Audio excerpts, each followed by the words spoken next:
नमस्कार दोस्तों, मैं Pradeep Kumar government overseas education Jalandhar से आज आपके सामने एक नई वीडियो लेके आया हूं जो इसमें आपको नई जानकारी मिलेगी विजिटर वीज़ा के रिगार्डिंग। बिल्कुल जैसे नया साल ये 2025 शुरू हो रखा है। अब इस साल में भी काफ़ी लोगों के प्लान होंगे कि किसी देश विदेश में वो घूमने जाएँ, चाहे वो सोलो ट्रैवलर हो, अपनी फैमिली के साथ जाना चाहते हो, अपने पेरेंट्स के साथ जाना चाहते हो। उन सब के लिए अच्छा सुनहरी मौका है 2025 में अपने ट्रैवल हिस्ट्री क्रिएट करने का, अपनी ड्रीम कंट्री में घूमने का। तो सबसे पहले बात करते हैं जी, अगर हमने किसी कंट्री में ट्रैवल करना है तो उसकी क्या क्या रिक्वायरमेंट होती है जिससे हमें वीज़ा। सबसे पहला पॉइंट, आपका जो पासपोर्ट है उसकी वैलिडेशन कम से कम 6 महीने तक होनी चाहिए, तभी आप किसी कंट्री में अपना विजिटर वीज़ा है वो अप्लाई कर सकते हैं। सेकेंड चीज़, आपके पास जो फाइनेंशियल है वो डिपेंड करते हैं कि आप किस कंट्री के लिए ट्रैवल कर सकते हैं कि नहीं। फाइनेंशियल से आता है कि आपकी सेविंग है, आपकी फ़िक्स डिपॉजिट है, LIC पॉलिसीज़ है, स्टॉक मार्केट में आपने पैसे लगा रखे हैं। ये सब चीज़ें आपके फाइनेंशियल एसेट्स में इंक्लूड होते हैं और उसमें आपका कंफर्म होता है कि आपके वीज़ा चांस कितने होंगे।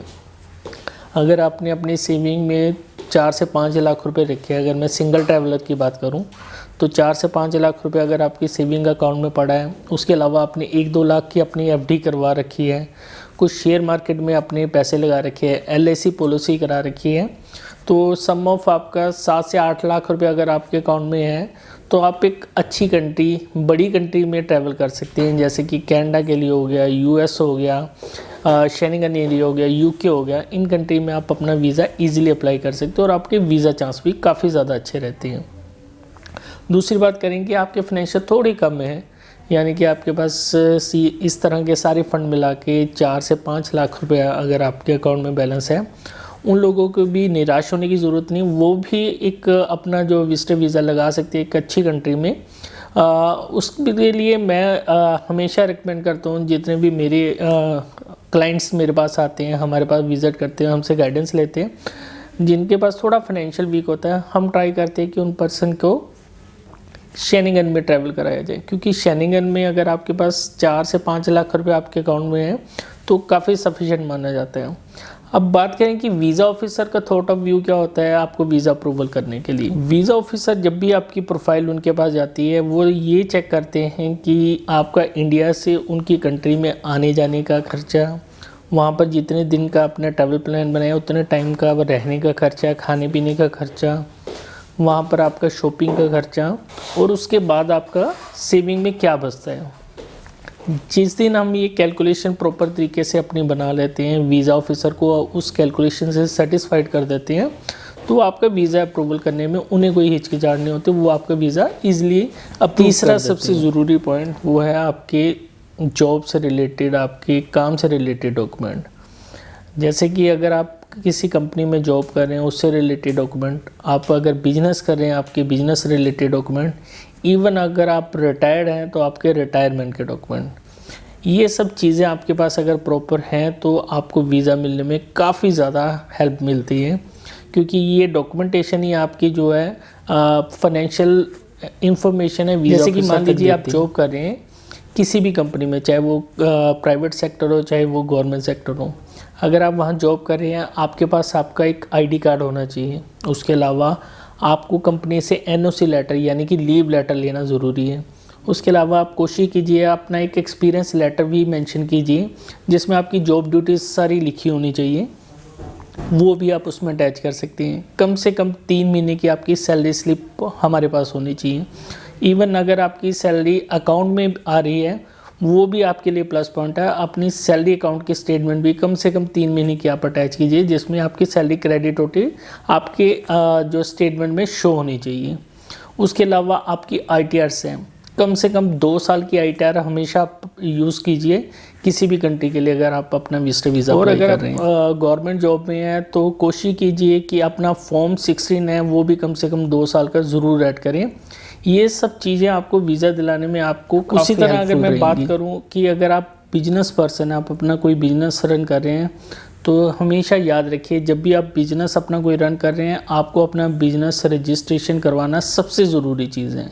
आपका बिज़नेस रजिस्ट्रेशन होना चाहिए, वो चाहे MSME हो, GST हो या इसके अलावा कोई भी आपका एमसी के अंडर कोई रजिस्ट्रेशन आ रहा है आपकी शॉप, तो वहाँ से रजिस्ट्रेशन आपका होना ज़रूरी है। उसके अलावा अपना बिजनेस का लेटर हेड बना के रखिए, विजिटिंग कार्ड बनाइए, बिल बुक बना के रखिए, और कोशिश कीजिए जब ये सारे डॉक्यूमेंट आपके पास है अपने बिजनेस के करंट अकाउंट भी ओपन कीजिए। करंट अकाउंट में जितना आपका बिजनेस का लेन देन है, यानी कि जो भी आप अपनी दुकान के लिए सामान परचेज़ कर रहे हैं वो परचेजिंग का उस अकाउंट से आप पेमेंट कीजिए। या कस्टमर को कोई चीज़ सेल कर रहे हैं तो सेल वाली अमाउंट भी उस अकाउंट में ही लीजिए, ताकि आपके करंट अकाउंट की जो एक ट्रांजैक्शन हमेशा बनती रहे। तो वो भी आपके लिए प्लस पॉइंट होता है एज ए बिजनेस पर्सन कि आपका हाँ एक इस्टेब्लिश बिजनेस है। थर्ड बात करें कि आते हैं रिटायर्ड पर्सन। अगर आप किसी जॉब से रिटायर, चाहे गवर्नमेंट सेक्टर में है, फौज से रिटायर हुए हैं, तो आपको हमेशा एक जो आपका है रिटायरमेंट डॉक्यूमेंट मिलता है वो आपके पास होना चाहिए। उसके अलावा रिटायरमेंट से रिलेटेड जितने डॉक्यूमेंट है वो हमेशा अपने संभाल के रखिए, ये आपको विजिटर वीज़ा अप्लाई करने में काफ़ी मददगार होती है। इसके अलावा आपका जो पेंशन है वो पेंशन आपके अकाउंट में क्रेडिट हो रही है उसकी स्टेटमेंट ज़रूर लगाएं, वो भी आपको बेनिफिट देगी। चौथा पॉइंट जो कि सबसे ज़रूरी है वो है कि अगर आपका कोई रिलेटिव, आपका फ्रेंड सर्कल किसी कंट्री में है, आप उनके पास ट्रैवल करना चाहते हैं, तो कोशिश कीजिए कि उनके पास से आपको इनविटेशन और स्पॉन्सरशिप रिलेटेड जो भी डॉक्यूमेंट्स हैं वो आपको मिल सकें। वो अगर आप अपनी फ़ाइल के साथ लगाते हैं तो आपका वीज़ा चांस काफ़ी ज़्यादा बढ़ जाता है, बजाय अगर आप किसी होटल बुकिंग पर लगा रहे हैं। होटल बुकिंग पे तभी आप अपना फ़ाइल लगाइए जब आपके फ़ाइल में जो मैंने आपको डॉक्यूमेंट्स बताए हैं ये अच्छे खासे आपके पास स्ट्रॉन्ग डॉक्यूमेंट्स होने चाहिए, तो होटल बुकिंग पे चांसेस आपके बनते हैं। और कोशिश कीजिए कि आप ट्रैवल हिस्ट्री भी अपना साल में, चाहे आप एक कंट्री को ट्रैवल कीजिए, लेकिन वो चीज़ आप मैंडेटरी है कि आप वो चीज़ करते रहें। इससे आपकी ट्रैवल हिस्ट्री क्रिएट होगी, आपको एक अच्छी जब बड़ी कंट्री में रीच करना इजीली हो जाएगा कि आप बड़ी कंट्री का भी वीज़ा अप्रूवल करवा सकते हैं अगर आपके पास एक अच्छी खासी ट्रैवल हिस्ट्री होगी। ट्रैवल हिस्ट्री क्रिएट करने के लिए कि हम जैसे इंडियंस हैं, इंडियंस के लिए काफ़ी कंट्रीज़ है जहाँ पर ऑन अराइवल वीज़ा है। अभी कुछ टाइम पहले वीज़ा फ्री भी कई कंट्री दे रहे थे, तो उनमें भी कई लोगों ने इस चीज़ का लाभ उठाया।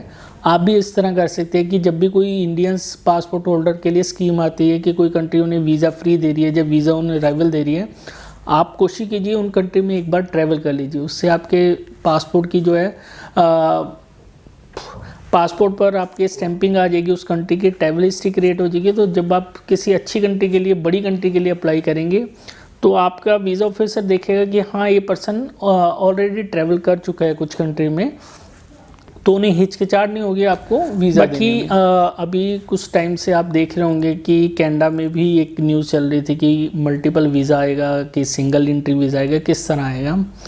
तो हाल फिलहाल में हमें कुछ वीज़ा हमारे जो रिसीव हुए हैं उसमें मैंने जैसे नोटिस किया कि जिन पेरेंट्स ने अपना विजिटर वीज़ा अप्लाई किया था उन पेरेंट्स का मल्टीपल वीज़ा ही आया है। जैसे कि पहले आता था कि जब तक आपका पासपोर्ट वैलिड था उतने टाइम का ही वीज़ा एम्बेसी दे रही हैं। वैसी एक प्रोफाइल मेरे पास थी जिसमें कज़न ने बुलाया था अपने पास, स्पॉन्सर किया था, तो उन पर्सन का जो वीज़ा है एम्बेसी ने उन्हें 4 साल का वीज़ा लगा के दिया।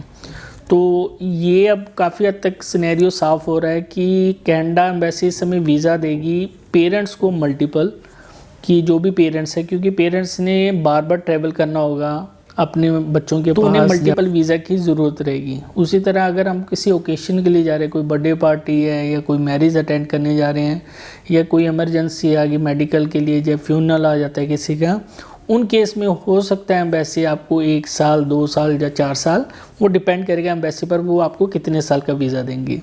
कंडीशन वही रहती है कनाडा में कि आप एक टाइम पर 6 महीने उस कंट्री में रह सकते हैं। 6 महीने कंप्लीट होने से पहले आपको उस कंट्री से आउट करना पड़ता है। तो अगर आपका भी ऐसा कोई प्लान है किसी कंट्री में ट्रैवल करने का 2025 में, तो देर किस बात की है, दिए गए नंबरों पर संपर्क कीजिए, हमसे अपनी फ़ाइल शेयर कीजिए, हम आपको आपकी फ़ाइल के बारे में जानकारी देंगे और आपका वीज़ा अप्रूवल कराने में आपकी पूरी मदद करेंगे।